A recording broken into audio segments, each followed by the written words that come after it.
and one way that I have seen, the individuals who define Christian nationalism as a negative thing is they link it together with like a MAGA America. Are those two things the same, or are they different? No, I don't think so. The MAGA thing is the President Trump's movement, and look, there are going to be things within that political movement. You could say, hey, I like they said this, I didn't like they said that, or I like they did this, I didn't like they did that. No, I don't think it's one and the same thing. I think what you're seeing, though, is that the MAGA movement was happy to embrace. It feels like their movement is consistent with a Christian worldview. And that doesn't mean it's one and the same. It doesn't mean there won't be inconsistencies.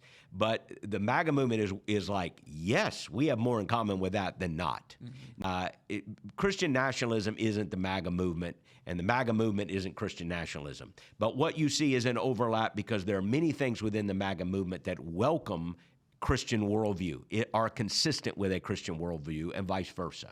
But as Christians, we need to be careful. Again, we don't owe our highest allegiance to any political leader, any political party, or any political movement. And here's what that means.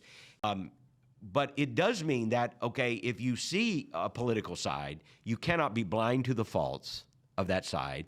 You cannot turn a deaf ear when that side needs to be corrected. And when you go, hey, that statement, that's not a Christian statement. To say, let's hate our enemies, that's not a Christian statement. I love the president and pray for the president, but that's not a Christian statement. We should have no problem because of some perceived political allegiance saying that statement is not consistent with the teachings of Christ. But at the same time, we should be grateful when there are many leaders who are welcoming Christians and embracing Christian thought as much as possible. Like, their motives matter. It matters to God, absolutely. But I'm grateful when politicians come our way and say, that is true, regardless of what's in their heart. What's in their heart matters to God, and if I knew them personally, we would have a conversation. For instance, I'm grateful. What I mean by that is, like, when the president stood up at his inauguration address and said, there's only two genders. Okay.